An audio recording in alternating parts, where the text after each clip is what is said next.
ડીસા તાલુકાના મહાદેવિયા ગામેથી બનાસકાંઠા પોલીસની local crime બ્રાન્ચે એક મોટી કાર્યવાહી કરીને નકલી ભારતીય ચલણી નોટો છાપવાની બનાવટી ફેક્ટરીનો પર્દાફાશ કર્યો હતો.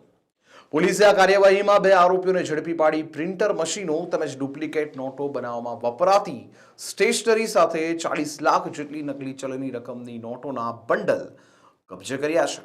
ગઈ મોડી રાત્રે પાડવામાં આવેલા દરોડામાં પોલીસે 2 આરોપીઓની ધરપકડ કરી છે અને તેમની પાસેથી ₹40 લાખથી વધુની નકલી ચલણી નોટો તેમજ તેને બનાવવા માટે વપરાતા સાધનો જપ્ત કર્યા છે.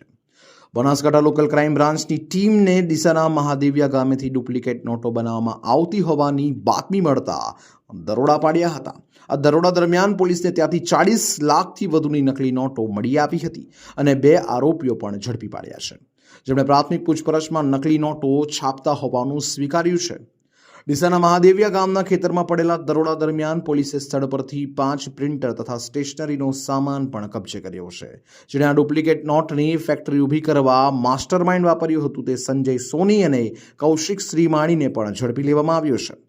બંને આરોપીઓ રાયમલસિંહના ખેતરમાં ભોંયરું બનાવીને નકલી નોટો છાપવાનો કારોબાર શરૂ કર્યો હતો. ત્રીજો આરોપી રાયમલસિંહ પરમાર ફરાર છે. ડુપ્લિકેટ નોટો બનાવવાની ફેક્ટરી જેના ખેતરમાં ચાલતી હતી તે રાયમલસિંહ પરમાર ખંડણી, પ્રોહિબિશન, મારામારી સહિત 16 ગુના એના ઉપર દાખલ થયેલા છે અને તેને પાસામાં પણ ધકેલવામાં આવ્યો હતો. જ્યારે પાસામાંથી બહાર નીકળ્યા બાદ તેને સંજય સોની સાથે મળી નકલી નોટો છાપવાની ફેક્ટરી ઊભી કરી હતી.